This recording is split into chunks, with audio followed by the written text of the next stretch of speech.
What I'll be talking about today is in part a big picture history of innovation and how it's changed. For most of human history, innovation was mainly about how to kill people more successfully or about the glory of kings and emperors. We then saw this shift in the 19th century to innovation being much more about business, about things like railways, and then steel and chemicals and pharmaceuticals. And then in the 20th century, well, that became part of whole systems of science and technology-based businesses. We began towards the end of the century to see the rise of things like user-driven innovation, design-driven innovation, data-driven innovation, social innovation, and beginning to shift innovation not just from the needs of governments and big businesses, but actually to meeting the needs of the public and involving not just a few thousand people in top universities and top businesses, but beginning to involve millions of people as creators of innovation themselves. And that's an exciting story which is still unfolding. I'll also be talking a bit about some of the myths of innovation. It's true individual inventors play an enormously important role, but in fact it's usually exaggerated, and much more of innovation in practice is about the combination of the sparks of individual creativity, but also big systems, big organizations like the ones that got a man onto the moon or that create new drugs. And I'll be also talking about how much of innovation in reality is about assembling different elements. It's not just an out-of-the-box sort of spark of inspiration, though that is important, but the innovations we depend on for most of our lives, everything from iPods to cars to aeroplanes, are assemblers of many, many different ideas which are put together. And as much of the innovation process is about adoption and adaptation as it is about genuine original creativity. And I hope by the end of the talk people will have a sense of the big picture of where we are and how we can use the best tools of innovation to better solve our most pressing problems.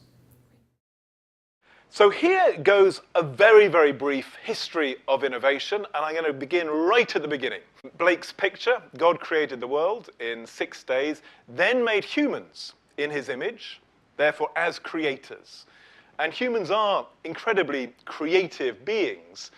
And throughout our history, we have been creative, and yet it's really only very, very recently that creative capability has been harnessed. And indeed, if you look at most of human history, most indicators are essentially flat until about 1800. This is a diagram just showing how many hours of work you would have to put in to buy a certain amount of light, from the age of oil lamps and candles, then to gas, electricity, and now essentially shooting up with LEDs of all kinds. And that's one of an infinite array of examples of where systematic innovation, which really only began in the late 19th century, led all sorts of aspects of human existence to take off. You may be familiar with these various charts of the Great Acceleration, how, again, after about 1800, almost everything took off. GDP, population, energy use, water use, telecoms, both the good and the bad side. And those are all the result of innovation becoming much more systematically organized. Now, for most of human history before 1800, and to a degree since, the main drivers of innovation have essentially been the search for victory, military prowess by leaders wanting to defeat their enemies. That's the dreadnought there, one of the great innovation projects of 19th century the British state, all the way to missile-firing drones. And the other main drive of innovation was not the pursuit of truth or the public benefit, but glory. Usually the glory of rulers, whether with pyramids or arguably, you could say, with things like the Apollo mission. That was true for, say, 2,000 or 3,000 years. In the 19th century, then, innovation shifted to business becoming much more systematically innovative with things like the railways, chemicals, and then pharma. And that's the world we've grown up with, where business is seen as inherently innovative, whereas before, probably about 1850, innovation was much more associated with the state and the military than with business. And then in the course of the last century or so, innovation has exploded in almost every direction. And this is one of the things Nesta has documented, how innovation means not only now places like the Crick Center, just up the road from here, an extraordinary center of knowledge about genomics. And it's not just about hardware like smartphones, But it's also user-driven innovation in fields like sports or cycling. Social innovation. There's a picture there of Muhammad Yunus, Nobel Prize winner for social innovation. Innovation in services like EasyJet or First Direct, which aren't innovative technologically at all, but are extraordinary innovations in doing things in different ways. Apple's design-led innovation. Very little R&D at Apple, but lots of clever use of design. Public innovation.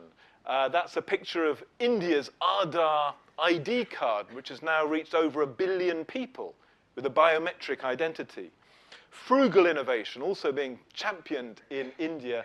And, of course, the sort of data-driven innovation which fuels Facebook, Cambridge Analytica, the good and the bad of the world around us. So innovation has been many things. You can see this in the job pages. So this is one job advert for contemporary innovation. I'm not asking you to read all of those words, but they're kind of intriguing, you know. About the depth of knowledge in some fields of science and technology, which is absolutely embedded in many parts of the modern economy. And then on the other side, a job advert for innocent drinks. How's your colouring in?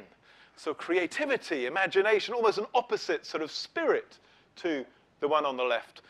And yet, of course, the evidence shows, and again, we've done some of this work here at Nesta, companies which are good at both of these kinds of innovation, both the science and the art, turn out to be more productive, more profitable than ones which are good at only one.